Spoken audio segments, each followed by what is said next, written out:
fala que nós aprendemos aqui. Vou voltar aqui para que vocês tenham uma ideia.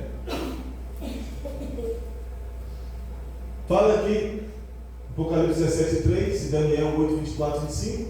Fala sobre a rameira, ou a prostituta, que estará sentado sobre a besta. Sim, no capítulo 17.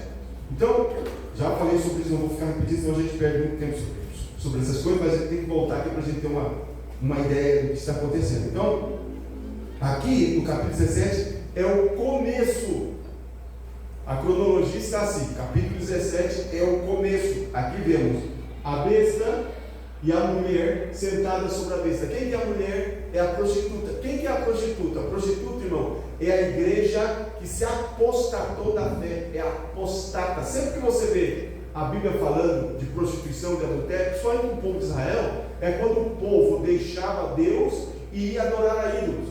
Aí Deus chamava de povo adúltero, de prostitutos, de prostitutas, quando as pessoas deixavam Deus e ia adorar a ídolos. Então aqui está falando de o anticristo, ele começa reinando juntamente com essa igreja apostata. Os 3 primeiros anos vai ser igual uma união entre o anticristo, o homem que vai vir cheio do diabo, reinando com o poder de Satanás, juntamente com a igreja que se apostatou da fé. O que é uma pessoa apostata? É uma pessoa que andou no caminho da verdade, experimentou as coisas de Deus, viveu as coisas de Deus, mas numa hora ele abandonou, dizendo que aquilo que ele vivia, que ele sentiu, que ele pregou, não é mais verdade. E tem muitos aí na internet, pastores antigos que pregavam sobre certas coisas, que hoje estão despregando o que eles pregaram. Alguns estão dizendo que a Bíblia tem que ser reescrita novamente. Alguns estão falando que algumas doutrinas e ensinamento era para aquela época, não é mais para a época de hoje. E não estou falando de pregadores jovens, estou falando de pregadores que um dia, velhos já, que um dia pregaram a verdade. Então, se apostata da fé é pessoas que um tempo creu na verdade, sentiu o poder de Deus, foi transformado e começa agora a falar contra aquilo que ele ensinou. Então, essa união começa assim. Então, começa a prostituta. Você vê que ela está sentada sobre a besta, significa que ela tem domínio sobre a besta pelo começo. Mas diz a palavra, se você continuar lendo aqui no capítulo 17, olha o que vai acontecer. Capítulo 17, versículo 15, do mesmo livro aí de Apocalipse, o versículo 15 fala assim: então o anjo me disse, as águas que viste, onde se assenta a prostituta, são povos, multidões, nações e línguas. Ou seja, no começo do reinado de Anticristo, quem está comandando a terra é a igreja apostada. Ou seja, o que está acontecendo hoje, irmão? Isso é importante de falar. O que está acontecendo hoje? Hoje, as pessoas não estão mais buscando igrejas para serem mudadas ou moldadas. Se você começa a apertar muito, as pessoas começam a espirrar. Tem igrejas hoje que são chamadas igrejas de rodoviária ou igrejas rodoviárias. O que significa isso, pastor? Você já viu a rodoviária? A rodoviária, sempre que você vai lá, está cheia, sim ou não? Não está? Não tem uma hora que você vai na rodoviária que esteja vazia. No aeroporto, então, você vai no aeroporto, não tem hora que você vai no aeroporto que não tem fila e que não está cheio de gente. Mas eu pergunto para você, se você for no outro dia, as mesmas pessoas estarão lá? Não. Por quê? Porque é rotativo. Então hoje, o que está acontecendo? As pessoas estão buscando igreja, não que fale que ela tem que deixar o adultério, não que fale que o homossexualismo é pecado, não que fale que o lesbianismo é pecado, não que fale que roubar é pecado, que matar é pecado, que tomar decisões erradas é pecado, que mentir. Então as pessoas não estão buscando mais lugares que se pregue, e se pregar, vai embora. Porque as pessoas, elas não estão buscando uma igreja para modelar a vida dele, ou para entrar no caminho do Senhor. Eles estão buscando a igreja para entretener-se e achar que é cristão. Irmão, ser cristão não é ser filho de Deus. Cristão, o cristianismo é uma religião. Jesus nunca colocou nome na igreja, nunca colocou placa na igreja. Quem colocou placa na igreja foi o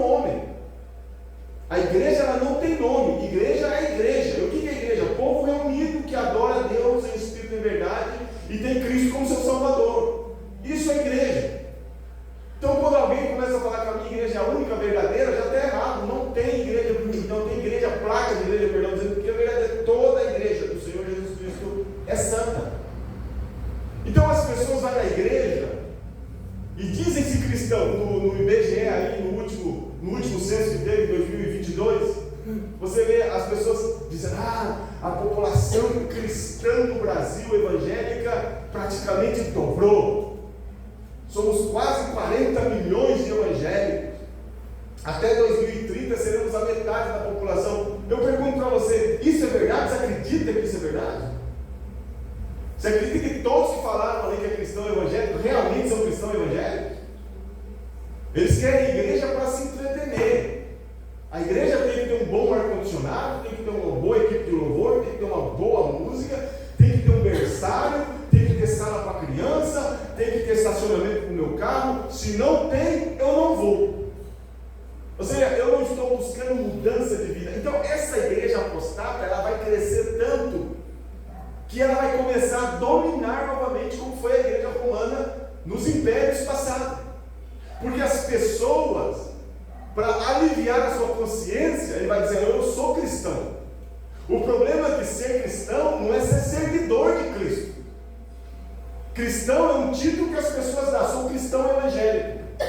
O cristão genuíno é um cristão nascido de novo, que segue a Cristo e os seus mandamentos, que nega a si mesmo, que toma a sua cruz diariamente e segue ao Senhor, que renuncia às suas paixões, que renuncia aos seus desejos, que renuncia às suas vontades, que renuncia aos seus quereres, renuncia à sua própria vida para seguir a Cristo. Esse é o cristão verdadeiro. Então essa igreja apostada vai crescer tanto que ela vai voltar a dominar de novo. Então, no primeiro instante, quem domina sobre a besta é a igreja apostada. Mas diz que no versículo seguinte, no capítulo 17, versículo 15, você vai ler: então o anjo me disse: as águas que viste onde está assentada a prostituta são povos, multidões, nações e línguas. A igreja apostada vai crescer de uma forma absurda. Está falando aqui de povos, multidões, nações e línguas. Versículo 16. Só que no versículo 16 acontece algo interessante. A besta e os 10 chifres, que são as 10 nações, que vai dar apoio à besta que viste, são os que odiarão a prostituta. Começaram bem, mas daqui a pouco eles começarão a odiar a prostituta e a tornarão desolada e nua, comerão as suas carnes e a queimarão no fogo. Você vê, primeira instância, os dois fazem uma junção, né? Aí a igreja apostada cresce, o inimigo toma a dianteira e a mata. Ou seja, o mesmo que está permitindo que ela fique em cima dele, agora vai matar ela, vai destruir. Então agora começa o inimigo a reinar absolutamente sozinho. Deixa eu avançar aqui, para a gente voltar aqui onde eu estava. Então veja ali, o capítulo 17 começa do reinado conjunto, o anticristo e a prostituta, e depois o anticristo destrói a prostituta, mata a prostituta e começa a reinar sozinho. Aí depois a cronologia vai para o capítulo 13. O que fala no capítulo 13? Então assim a gente vai entendendo a cronologia do livro de Apocalipse. No capítulo 13 fala sobre a besta. E aqui você vai ver duas bestas. Uma besta que sobe do mar e uma besta que sobe da terra. Então eu vi subir do mar uma besta que tinha 10 chifres, é aquela lá que a prostituta está sentada em cima. Lá no capítulo 17, no começo, a prostituta está sentada sobre ela. Recorda no versículo 15 e 16? O anticristo, junto com os 10 reis, a mata, a destrói. Aqui no capítulo 13, ele já está reinando sozinho. E diz aqui: eu vi subir do mar uma besta que tinha 10 chifres e 7 cabeças. A prostituta já não está mais aqui. Sobre os seus chifres tinha 10 diademas e sobre as suas cabeças um nome de blasfêmio. A besta que vi era semelhante ao leopardo, com os pés de urso, boca de leão. O dragão lhe deu poder, que seria o Satanás, lhe deu poder para ele reinar o seu trono e grande autoridade. Então vi uma das suas cabeças, e assim, por exemplo, versículo 4 diz: e adoraram o dragão, que é o diabo, que deu à besta a sua autoridade, e o adoraram a besta, dizendo: quem é semelhante a besta, quem poderá batalhar contra ela? Ou seja, no começo, irmão, no começo da tribulação, os povos vão começar a adorar a besta. Essa palavra besta está dizendo que vai ser algo tão horrível que Deus colocou o nome de besta. E a multidão vai começar a adorar a besta. Diz aqui, quem é semelhante à besta? Quem poderá batalhar contra ela? Então, as pessoas vão começar a dizer, puxa, você lembra que eu disse aqui que o anticristo vai ser um governo que ele vai dar solução para o problema do mundo? Na área religiosa, na área econômica, na área de militar, em todos os aspectos. Ele vai arrumar, os primeiros 3 anos e meio vai ser um ano de júbilo, uma falsa paz. E as pessoas vão começar a adorar e dizer, quem é semelhante à besta, quem poderá batalhar contra ela? Então ele começa a blasfemar contra Deus, contra tudo que é certo, e começou a falar muitas blasfêmias. No versículo 11, você vê subindo a outra besta. Quem é a outra besta? A outra besta é um que se chama a Bíblia de falso profeta. Então vi subir da terra a outra besta que tinha 2 chifres, semelhante aos de um cordeiro, mas falava como dragão. Exercia toda a autoridade da primeira besta na sua presença e fazia que a terra e os que nela habitavam adorassem a primeira besta, cuja chaga mortal foi curada. Ou seja, a primeira besta, ela tem um falso profeta. E esse falso profeta é aquele que faz as pessoas adorar a primeira besta. A primeira besta, ela é ferida, e diz que ela é ferida de morte. Mas diz que a segunda besta, que é o falso profeta, cura a besta. Por isso que eu digo para os irmãos, tomem cuidado com esses profetadas que tem por aí. Sempre eu estou falando aqui. Tem irmão que não pode escutar o profeta fulano que ele vai. Ele nem sabe que. Eu quero saber. Irmão, para de ficar vivendo de profecia de profeta. Você tem a maior profecia que a palavra de Deus. Crente que lê a Bíblia não fica atrás de profeta. Meu Deus do céu! Crente que lê a Bíblia, que confia no Senhor. Outro dia eu estava pensando e falei assim: a última vez que Deus falou, usou alguém para falar comigo, eu acho que já faz uns 20 anos. Ô louco, pastor. Aí eu até perguntei, ô louco, mas parece que Deus não fala comigo. Aí o Espírito Santo falou: como que eu não falo? Toda vez que você abre a Bíblia, eu falo contigo. Toda vez que você abre, eu falo contigo. O que você precisa saber se você já sabe o que tem que fazer? Por que você vai querer que um profeta fale para você aquilo que você sabe que tem que fazer? Tem lógica isso, irmão? Claro que Deus vai usar um profeta. De repente você está num momento de luta, está quietinho ali, não sabe o que fazer. Deus pode usar alguém, mas os maiores profetas não são aqueles que se intitulam profeta. O maior profeta está sentado do teu lado aqui na igreja. E quantas vezes uma palavra que o irmão libera para você, ele te levanta, e uma palavra que ele libera para você, ele te derruba. Quando saiu triste porque alguém falou alguma coisa que não te agradou? Isso acontece com a gente. Mas a gente percebe que a pessoa fala de ruim, mas a gente não percebe que muitas vezes Deus está usando aquela pessoa para te abençoar. E as maiores profecias saem quando a gente está conversando entre irmãos. É por isso que a palavra diz: orai uns pelos outros, orai uns pelos outros. Amém? Amém. Bendice uns aos outros. Eu não estou desvalidando o dom de profecia de jeito nenhum. Eu estou falando que quando você tem a Bíblia e conhece a palavra, você vai correr atrás disso. E se Deus quiser usar alguém, Ele vai levar alguém até você, não você ir atrás dele. Quantos estão me entendendo? Porque sempre que você lê no Antigo Testamento, alguém buscar profeta, pastor Sebastião, era porque estava com a vida atrapalhada e queria uma palavra de consolo para a sua vida atrapalhada. Lembra de Jeroboão? Jeroboão falou assim: disfarça aí, veste de plebeia e vai lá até o profeta Aías, para ver se ele tem alguma palavra. Estava com a vida toda atrapalhada e queria uma profecia boa. Só que lá tinha o homem de Deus.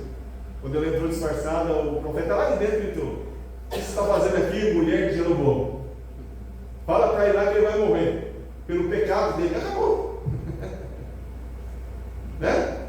Caso de Eliseu também. Vai lá consultar o profeta, o profeta já falava lá de fora, nem precisa entrar. Então, quando você teme a Deus, você envia pessoas para abençoar, você não precisa correr. Então, aqui diz que esse falso profeta, ele vai fazer milagres. Outra coisa também, não se conhece homens de Deus pelo que ele faz. Cura, liberta. tem curso de teologia, é pregadorzão de multidão. Isso aí, irmão, não significa nada. A árvore se conhece pelo fruto. E para você conhecer alguém, você tem que ver os frutos na vida dele. Fruto. Não pelo que ele faz, porque muitos chegarão naquele dia: Senhor, eu curei no teu nome, libertei no teu nome, profetizei no teu nome, fiz milagre no teu nome. E o Senhor vai dizer: aparta-te de mim, maldito, não te conheço. Então isso não. E aqui vem claramente dizendo que o falso profeta, como o diabo sabe que as pessoas amam esse tal de profeta, a pessoa ama. Tem um profeta lá debaixo da árvore, corta lá. Tem um lá que está raio-x, corta lá. Tem outro lá que revela a placa do carro, corta lá. Você vai revelar a placa do meu carro, então paga o meu IPVA e minha licença, por favor. Corta lá. Como o diabo sabe que as pessoas gostam dessas coisas, de profetas que massageiam o ego, que passam a mão sobre nossos pecados, sobre os nossos erros, então ele vai colocar um falso profeta. E esse falso profeta, ele vai exercer autoridade, e ele vai falar com autoridade, e a primeira besta fica doente. Olha aqui no versículo 12: com uma chaga mortal, e ele a cura a besta. E diz aqui no versículo 13: e fez grandes sinais, em maneira que até fogo fazia descer do céu a terra à vista dos homens. Olha, fazia fogo cair do céu. Está caindo do céu é de Deus. Está vindo do céu é de Deus. Nem tudo que vem do céu é de Deus, irmão. Porque tem 3 céus, não sei se você sabe. Tem o céu que a gente vê, atmosfera, tem o céu dos astros, e tem o céu é onde que Deus mora. Então, o inimigo ele não está no céu dos céus, o inimigo ele está no céu. Paulo fala que ele é potestade do ar, ou seja, ele está no ar, o inimigo. Então, esse céu que você vê, está aí, uma crosta de demônios. Então, diz que ele faz fogo cair no céu, sinais, à vista dos homens. Versículo 14, olha o que diz o versículo 14. Por causa dos sinais que lhe foi permitido fazer na presença da besta, olha aqui, por causa, presta atenção aqui, irmão, isso aqui é interessante. Quem trouxe a sua Bíblia? Amém. Tá, então traz uma caneta para você ir marcando, tá bom? Por causa dos sinais que lhe foi permitido fazer. Olha aqui, irmão, Deus permite que falsos profetas enganem o povo dele. Por isso que é importante nós estar firmes na palavra. Por causa dos sinais que lhe foi permitido fazer, ou seja, Deus permitiu o falso profeta fazer sinais na presença da besta, enganava os habitantes da terra, e dizia-lhes que fizesse uma imagem à besta, que recebera a ferida da espada, e vivia. Eu não sei se eu mandei um vídeo para o Johnny, vou mandar um vídeo para você aí, que dá o Felipe ali, vou mandar um vídeo para você, porque eu achei esse vídeo muito interessante, e eu quero mostrar para vocês algo interessante. Deixa eu mandar para o Johnny, ele já passa aí para nós.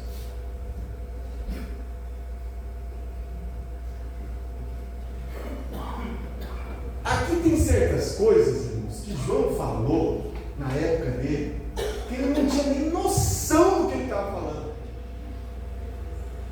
Se fosse falado na década de 80, de 70, eles também não teriam muita noção. Já começou a clarear, mas não teria nenhuma noção. Porque tem coisas que João colocou aqui, que é algo que somente a tecnologia poderia realizar. E somente quando a internet chegou no mundo, que essas coisas que João está profetizando aqui, realmente nós começaríamos a entender. E aqui diz aqui, olha, que faz uma imagem da besta ferida, depois que ela foi curada e vivia. E no versículo 15 fala assim: foi-lhe concedido também que desse fôlego à imagem da besta, para que ela falasse e fizesse que fossem mortos todos os que não adorassem a imagem da besta. Ou seria, a besta morre, mas ela continua influenciando através de uma imagem que tem boca, fala e governa. Aí, eu acho que passou na cabeça de João assim: como é que vai ser isso? Uma imagem que fala, que ouve, que comanda. Mas mandou escrever, eu estou escrevendo. Agora, olha aqui, solte aí, não precisa colocar volume não. Não quero volume, só a imagem. Só para que vocês dêem uma olhada. Solta aqui. Pode soltar.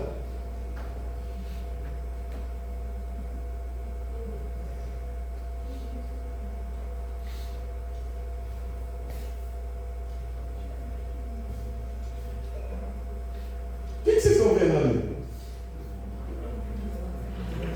Quem que é? Michael Jackson, não é Michael Jackson? Mas é Michael Jackson? Está vendo? Holograma. Você vê, olha lá, ele pequenininho. E nesse dia uma multidão de gente foi lá chorando. O que eu estou falando para vocês aqui, irmãos? No versículo 15 fala aqui de holograma. Coisa que viria com a tecnologia futura. Foi-lhe concedido também que desse fôlego a imagem da besta para que ela falasse e fizesse que fossem mortos todos que não adorassem a imagem da besta. Ou seja, em outra palavra, tecnologia que Deus estava revelando para João que ele não imaginaria que acontece hoje, é visível. Tem cantores que ele já não vai, sobe mais no palco, manda um holograma, o holograma faz um show, conversa, interage, dá risada, conta piada, mas não é. Ali está o holograma do Michael Jackson, depois de anos e anos que ele havia morrido, coloca ele para fazer um show de 1h30, e as pessoas estão chorando, se emocionando, escutando a voz dele, interagindo com ele. Exatamente isso que vai acontecer, que João estava aqui nos revelando sobre esse processo que naquela então a gente não poderia nem imaginar que ia acontecer. E fez que todos, pequenos e grandes, versículo 16, ricos e pobres, livres e escravos, lhe fosse posto um sinal na mão direita ou na testa, para que ninguém pudesse comprar ou vender, senão aquele que tivesse o sinal, ou o nome da besta, ou o número do seu nome. Aqui a sabedoria, aquele que tem entendimento, calcule o número da besta, pois é o número de um homem, o seu número é 666, ou seja, o número da besta vai ser posto na testa e na mão direita das pessoas para comprar e vender. Já falamos sobre isso também, sobre o chip. Quem imaginaria que hoje já teria chip, irmão, que poderia implantar na pele, que já está implantando, fazendo teste na vida de muitas pessoas, que a pessoa já não precisa mais ter cartão de crédito, já não precisa mais ter o cartão do INSS, você não precisa mais ter nenhum tipo de cartão para comprar, para vender, tudo pelo chip. Quem imaginaria? Então João está falando de coisas que aconteceriam e que hoje nós estamos vendo, irmão, que as trombetas do Apocalipse já estão tocando ali. O que precisa mais acontecer? Estamos vendo uma época quântica já, né? Então diz aqui que começa todo esse processo. Então, aí vem o capítulo 13, fala sobre o governo único do anticristo e a trindade satânica. Que já você está imitando Deus. A trindade satânica é o dragão, o anticristo e o falso profeta. No capítulo 18, não, que é a cronologia, estamos falando da cronologia da Apocalipse. No capítulo 18, o fim da igreja apostada e corrompida. No capítulo 18, você vê a destruição, e o Senhor chama essa igreja apostada e corrompida de Babilônia. Por que Babilônia? Porque a Babilônia, não, era a mãe de toda a idolatria, de toda a maldade, de toda a corrupção. Por isso a Bíblia chama a igreja apostada de Babilônia. Aqui é a caída da Babilônia. Você vai ver ela caindo juntamente com a sua luxúria, juntamente com os reis, com aqueles que o seguiram. Ela começa a ser destruída, foi totalmente assolada. Diz no versículo 16 do capítulo 18: ai da grande cidade, que estava vestida de linho fino, púrpura de vermelho, adornada com ouro, pedras preciosas e pérolas. Numa só hora foram assoladas tantas riquezas. Ou seja, foi totalmente assolada esta igreja. Ou seja, Deus a destruiu, a igreja apostata. No capítulo 19, vem o final, é o triunfo de Cristo, sua segunda vinda, a implantação do milênio, derrota total do sistema satânico, grande trono branco e o novo céu e a nova terra. Então essa aqui é a cronologia, como eu já expliquei para os irmãos, não está dentro do capítulo 1, 2, 3, 4. Se você for seguir Apocalipse assim, você não vai entender. A cronologia mais ou menos está assim: capítulo 17, capítulo 13, capítulo 18, capítulo 19, porque uma coisa não pode anteceder a outra. Tem coisas que estão acontecendo no começo que somente vai acontecer no final, e tem coisas que João está colocando no final que somente vai acontecer no começo. Então isso aqui é muito importante nós entendermos. Vamos avançando aqui. Então, o que vai acontecer, irmão, no período da grande tribulação? Tem a tribulação e tem a grande tribulação. A tribulação são os 3 anos e meio de falsa paz. Então o inimigo rompe com Israel, né? Porque Israel, irmão, é o relógio de Deus na terra. A gente tem que estar atento com o que está acontecendo em Israel. Porque tudo que acontece em Israel, em torno de Israel, é para que a gente possa olhar e ver o que está acontecendo lá, porque lá é o reflexo de tudo.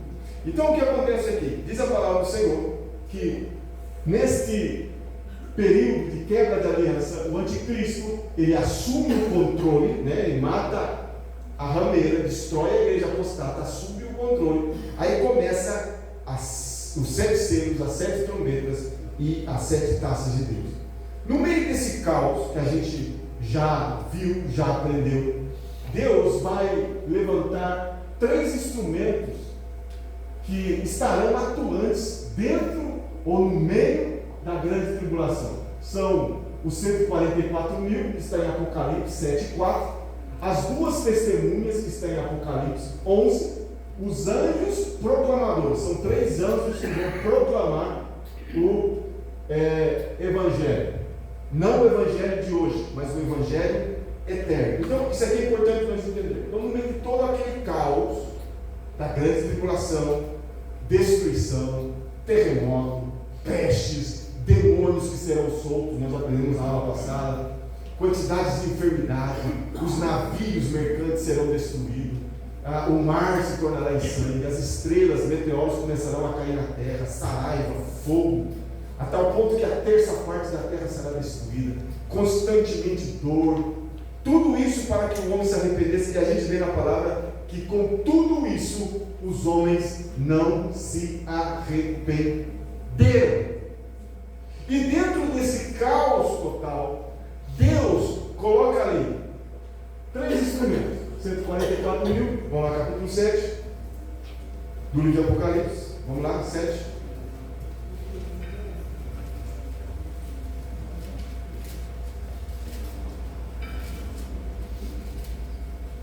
Versículo 4: E ouvi o número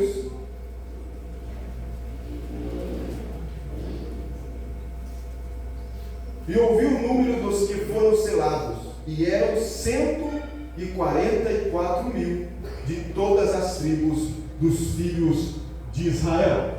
Então está ali. Deus fala assim: olha, solta os anjos, os 4 anjos que estão cerca do rio Eufrates. Mas antes de você soltar esse anjo, espera que selem primeiro 144 mil. Espera eu selar primeiro os 144 mil. Então o Senhor fala assim: esses 144 mil que vai ser selado por Deus. Irmão, qual é a diferença desse selo? A Bíblia fala também que nós somos selados. Nós somos selados. A Bíblia fala assim que não entristeçais o Espírito Santo, pelo qual vocês estão selados. Só que o selo nosso é interno. Paulo fala que o nosso selo é interno.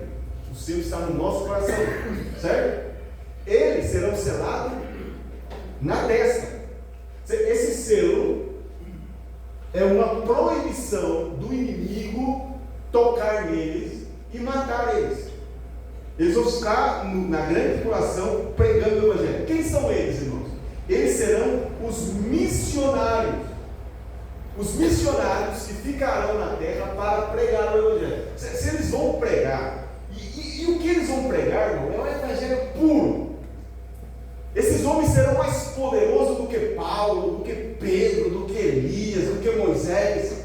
Esses homens serão ungidos pelo Espírito Santo para proclamar o reino de Deus no meio da tribulação. E eles não podem ser tocados por ninguém. Porque Deus preparou eles para ser um missionário da terra na falta da igreja. Olha aqui o que está escrito na testa dele. Eu marquei aqui.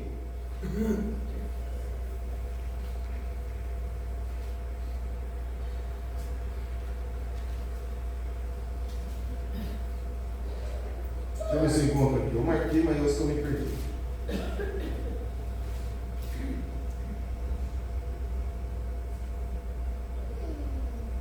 Não, 3 não? Hã? Não, 3. 3 quantos? Uma nota na testa, O que está escrito aí?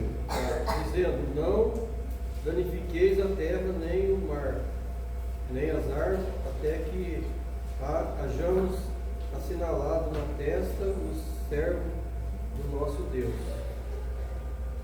Sim, mas só que no versículo ali seguinte, está falando o que estava escrito na testa deles.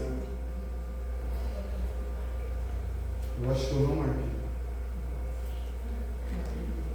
Bom, diz assim no versículo que eu não encontrei aqui, que o que está escrito, ou selo que está escrito na testa dele, é o nome do Senhor. Na testa dele vai estar escrito o nome do Senhor. Na testa deles vai estar marcado. E ninguém vai poder tocar ele. E qual vai ser o trabalho deles? O trabalho dele vai ser proclamar o Evangelho, não que nós pregamos hoje, mas o Evangelho de Cristo em toda a terra. E esses homens serão poderosos em palavras, em sinais, prodígios e maravilhas. Vou ver se eu encontro aqui, irmão. Precisava ler esse versículo para vocês. Eu marquei aqui.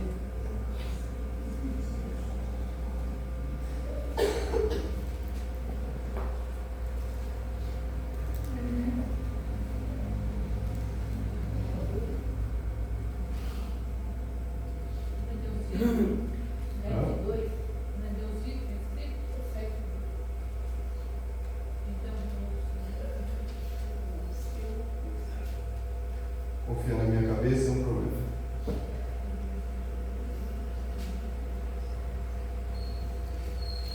Deus vive nesse vídeo, pastor. Hã? É Deus vive, não é não?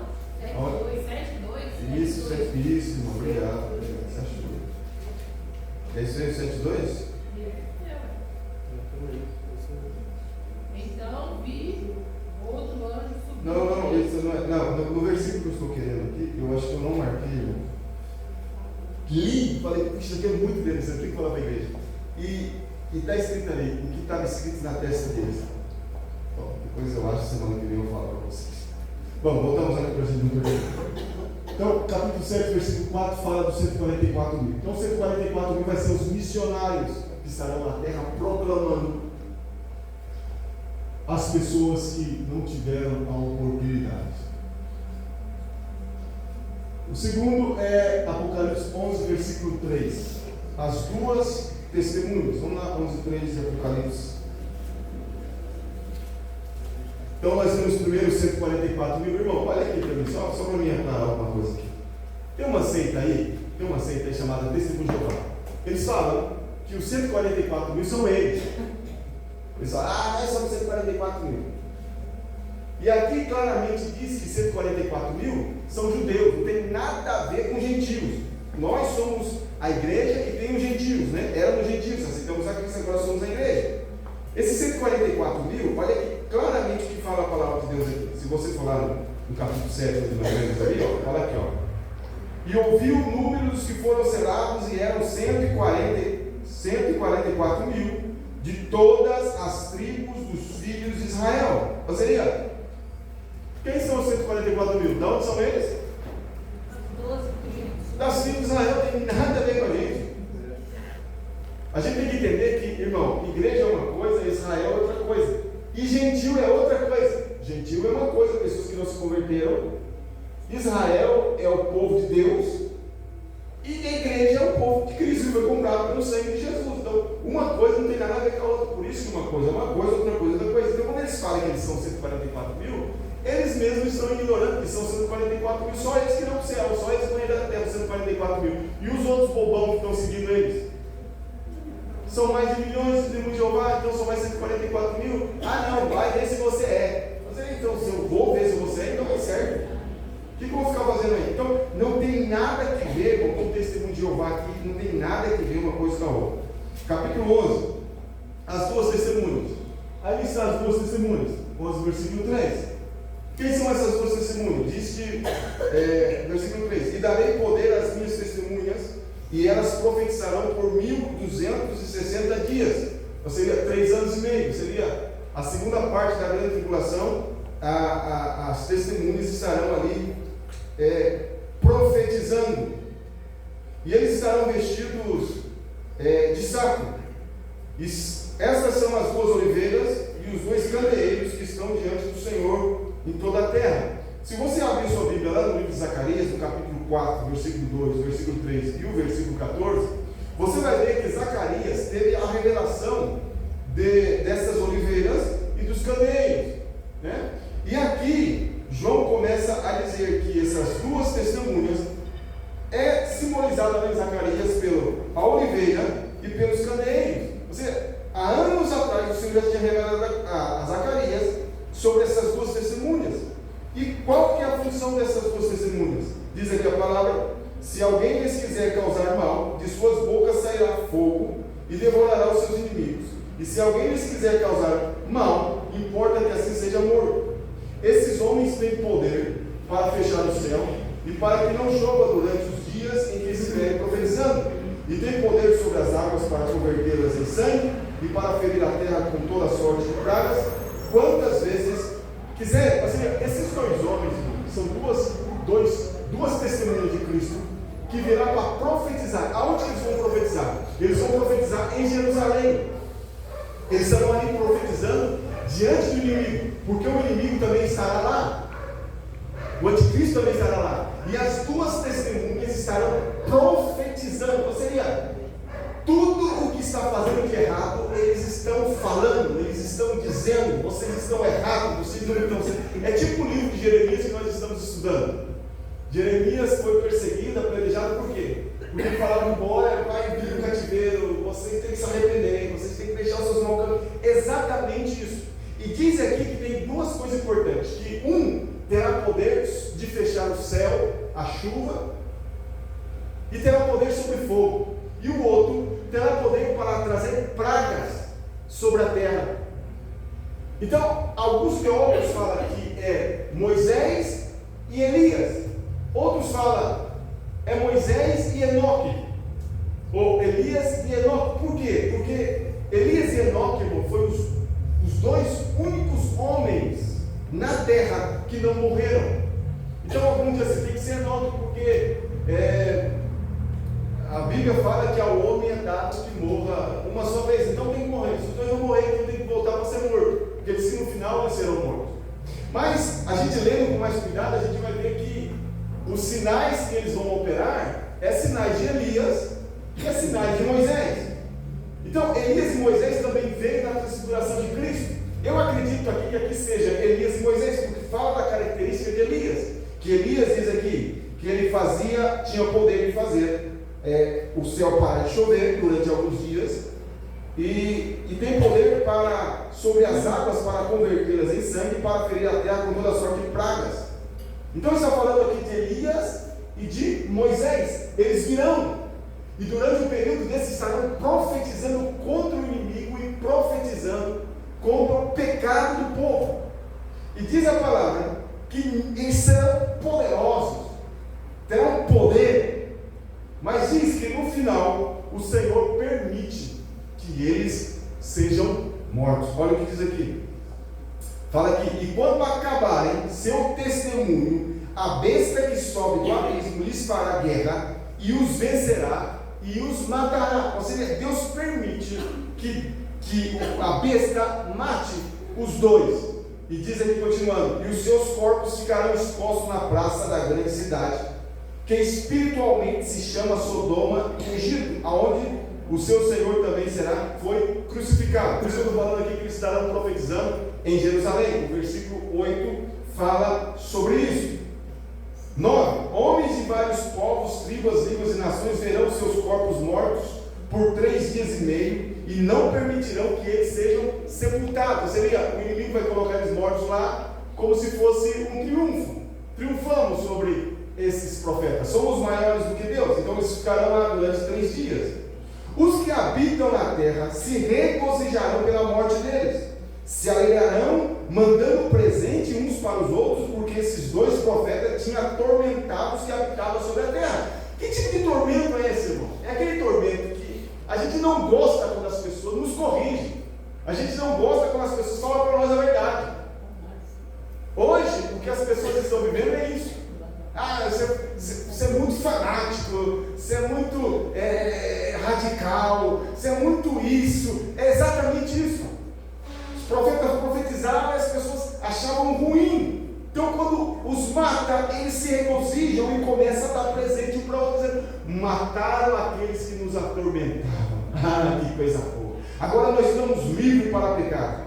E diz aqui, versículo 11: depois daqueles dias, 3 dias e meio, o Espírito de vida vindo de Deus entrou neles, e eles puseram de pé, e caiu grande temor sobre os que o viram.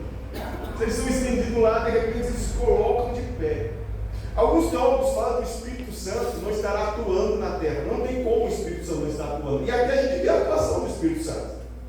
O Espírito Santo não atuará como atua hoje. Hoje, o Espírito Santo é literal, ele atua em todas as áreas. Lá, na grande tribulação, o Espírito Santo parcialmente estará atuando. Que nem no Antigo Testamento, o Espírito Santo entrava por medida. Na tribulação vai ser a mesma coisa, não como hoje. Então o Espírito Santo virá, levantará os profetas. Depois daqueles 3 dias e meio, o Espírito de vida vindo de Deus entrou neles, e eles puseram de pé, e caiu grande temor sobre os que os viram. Então ouviram uma grande voz do céu que lhes dizia: subir para aqui. E eles subiram ao céu em uma nuvem, e os seus inimigos os viram. Naquela mesma hora houve uma grande terremoto e caiu a 10ª parte da terra. Aqui, irmão, diz que enquanto eles estavam subindo, os inimigos, toda a terra os viram subindo. Naquela época, João pensou assim: como que vai ver? Não tem como. Na época de João não tinha televisão, não tinha satélite, não tinha internet. Como é que vai ver? João não entendeu, mas ele escreveu. Hoje nós entendemos que sim. Se acontece uma notícia do outro lado do mundo, em questão de segundos a gente já está sabendo. Por meio de satélites, por meio da internet. Quando eles ressuscitarem, estiverem subindo, toda a terra verá os 2 subindo. E diz a palavra no versículo 3: naquela mesma hora houve um grande terremoto e caiu a 10ª parte da cidade. No terremoto foram mortos 7.000 homens. Ou seria, daqui a alguns anos, irmãos, não sei se daqui a alguns dias, daqui a alguns meses, daqui a algumas décadas, esta profecia vai acontecer. Esses 2 morrerão lá na praça central de Jerusalém, ressuscitarão depois de 3 dias, subirão numa nuvem, toda a terra verá eles subindo através da internet e do satélite. E diz a palavra: 7.000 homens morrerão na cidade de Jerusalém. Você que vai ficar aqui, depois você confirma se isso aqui vai ser verdade. Não, ninguém vai ficar não. Quase eu escutei um amém por mim. Amém. Então diz que os homens atemorizados e deram glória a Deus. Ou seja, pela ressurreição dos profetas, os homens se converteram e deram glória a Deus, porque ninguém dá glória a Deus se não se converter. Através da vida dos profetas, das testemunhas, o Senhor também começa a salvar vida, e passando o 2º ai, o 3º ai virá. Pronto. Agora, aqui você voltando aqui para me dar uma esclarecida sobre 144 mil. Olha aqui o resultado da pregação dos 144 mil. Olha aqui, no capítulo 6, você vai ver que tem alguns, a partir do versículo 9, do capítulo 6, versículo 9, você vai ver que tem um grupo de mártires, né? Quando ele abriu o 5º selo, versículo 9, diz que tem um grupo de pessoas que foram mortos por causa da palavra de Deus, ou seja, no começo da grande tribulação. Alguns mortos, sim, alguns mortos morrerão por causa da palavra de Deus, testemunho. No versículo 10 diz que eles clamavam com grande voz, dizendo: até quando, ó verdadeiro e santo, soberano, nos julgas e vingas do nosso sangue dos que habitam sobre a terra? Aqui não tem nada a ver com a igreja, não é a igreja que está fazendo essa oração, são os mártires do começo da tribulação. E foram dadas a cada um deles compridas vestes brancas, e foi dito que repousassem ainda por um pouco de tempo, até que se completasse o número dos seus conservos e seus irmãos, que haviam de ser mortos, como também eles foram. Então, os que morreram no começo estavam debaixo do trono de Deus, clamando por vingança. Seria: até quando o Senhor não vai julgar os nossos pecados? Então vem uma voz e fala assim: espere um pouco, até que se complete o número de mortos. Se guarda isso na tua cabeça, até que se complete o número de mortos que morrerão por mim. Então vem agora, no capítulo 7, os 144 mil, com a missão de evangelizar esses que seriam mortos por causa de Jesus. Então eles vêm e evangelizam. Olha o resultado. No versículo 9, esse grupo que está aqui não tem nada que ver com o versículo 6. Olha aqui no versículo 9. Depois dessas coisas, olhei e vi uma grande multidão que ninguém podia contar, de todas as nações, tribos, povos e línguas, que estavam em pé diante do trono e perante o Cordeiro, trajando compridas vestes brancas e com palmas nas mãos. Você vê que o outro grupo estava debaixo do trono clamando por vingança. Aqui, esse outro grupo já não estava debaixo do trono e nem clamando por vingança. Eles estavam vestidos de roupas brancas e com palmas nas mãos. E ele não estava pedindo para que Deus julgasse, não. Ele estava clamando com grande voz: salvação ao nosso Deus que está sentado no trono, e ao Cordeiro. Todos os anjos estavam em pé ao redor do trono, junto com os anciões, e eles louvavam ao Senhor. Aqui se completou o número do qual no capítulo 6, e o versículo 10 estava falando para aqueles que estavam debaixo do trono. Quem que ganhou essa multidão de almas, de pessoas, de gente, de todas as línguas, de todas as nações? Os 144 mil. Vocês estão entendendo como é fácil entender Apocalipse? Só leia com cuidado.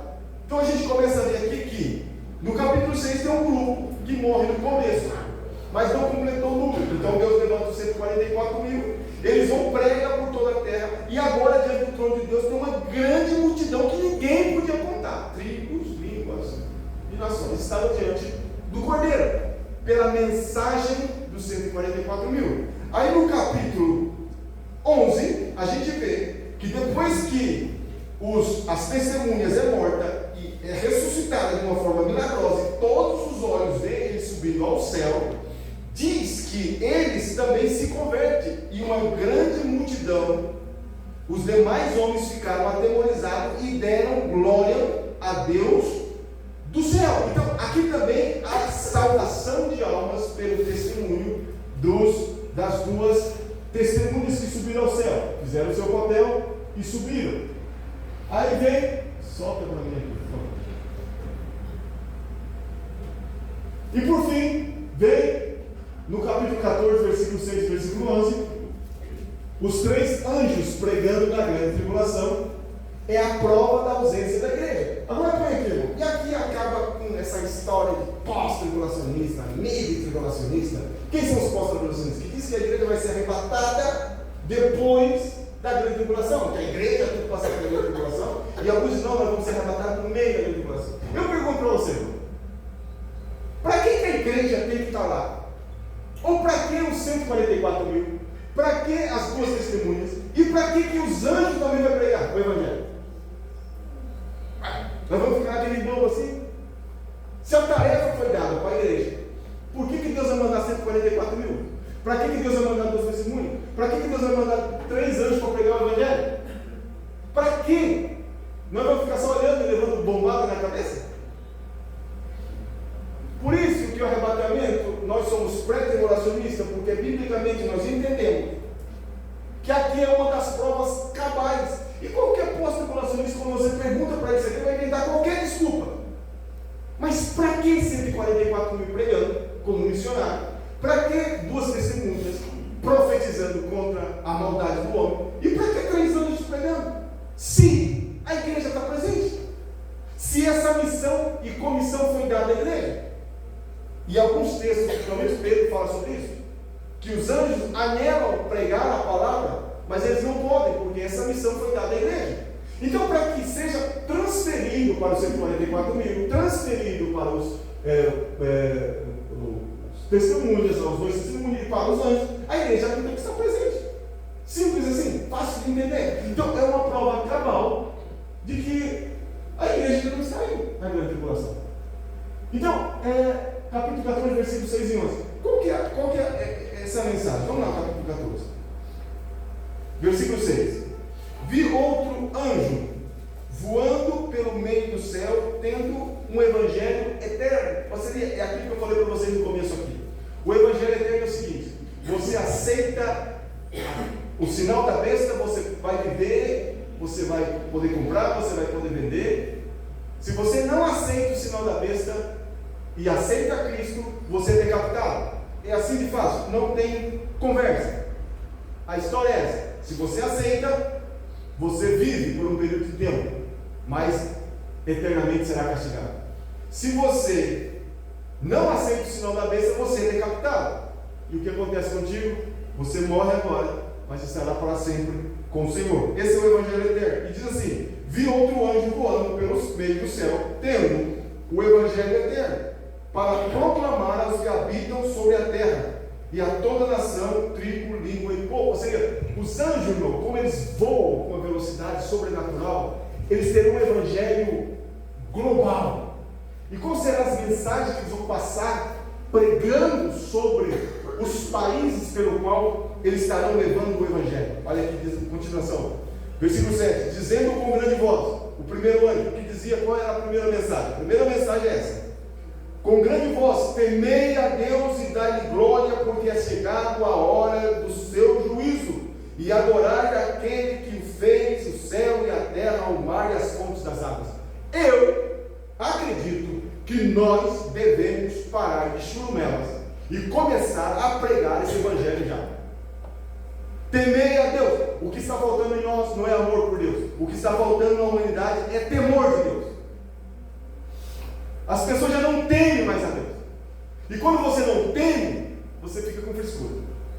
Nós precisamos temer. Essa é a mensagem: temam a Deus. E inclusive lá na palavra, um dos profetas diz: se eu sou Deus, aonde está o meu temor? Se eu sou Pai, aonde está a minha honra? Então não é falta de amor, é falta de temor. E essa era a mensagem: olha, temei a Deus e dai-lhe glória, porque é chegada a hora do seu juízo. O juízo de Deus virá sobre a terra, e adorai aquele que fez o céu e a terra, o mar e as fontes das águas. Primeira mensagem: temam a Deus e dai-lhe a ele glória. Segunda mensagem, versículo 8: um segundo anjo o seguia dizendo: caiu, caiu a grande Babilônia, que a todas as nações deu a beber do vinho da ira da sua prostituição. Ou seja, a segunda mensagem é: nada nesta terra pode suspender a tua vida a não ser o Senhor. Aquilo que você tem, que é a tua âncora, que é aquilo que te sustenta, não te sustentará mais, porque cairá por terra. Então o anjo começa a dizer: olha, caiu aquilo que te sustentava, o único que continua de pé é o Senhor. Terceira mensagem, versículo 9: seguiu-os ainda um terceiro anjo dizendo com grande voz: se alguém adorar a besta e a sua imagem receber o sinal na sua testa ou na sua mão, também o tal beberá do vinho da ira de Deus, preparado sem mistura no cálice da sua ira, e será atormentado como fogo e enxofre diante dos santos anjos e diante do Cordeiro. A fumaça do seu tormento sobe para todo sempre, não tem repouso nem de dia nem de noite os que adoraram a besta e a sua imagem, e aquele que recebeu o sinal do seu nome. Aqui está a perseverança dos santos, daqueles que guardam os mandamentos de Deus e a fé em Jesus. Então ouvi uma voz do céu que dizia: escreve, bem-aventurados os mortos que desde agora morrem no Senhor. Sim, diz o Espírito, descansarão dos seus trabalhos, pois as suas obras os acompanharão. Então esses três personagens estarão os 144.000 pregando o Evangelho, multidões de pessoas se converterão. Estarão as testemunhas confrontando o pecado, confrontando as injustiças, confrontando o anticristo, e depois que eles vão ressuscitar, pessoas também se convertem. Depois vem os anjos pregando o Evangelho eterno. Não deixe de temer a Deus, o juízo dele está perto.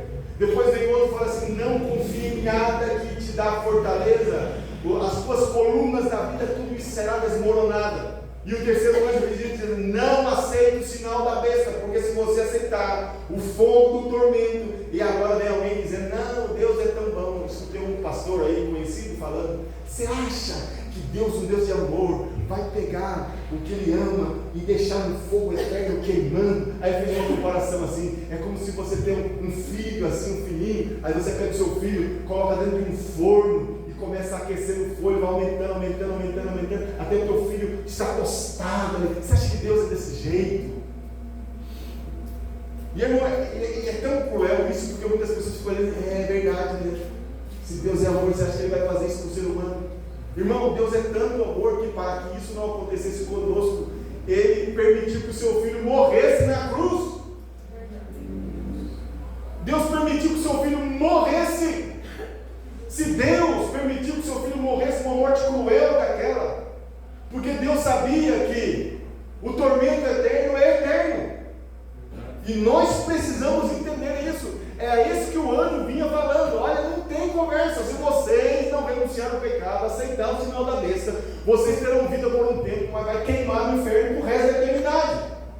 Então não se curva, mantenha-se na integridade. E o resultado era esse: não se arrepende, eram decapitados.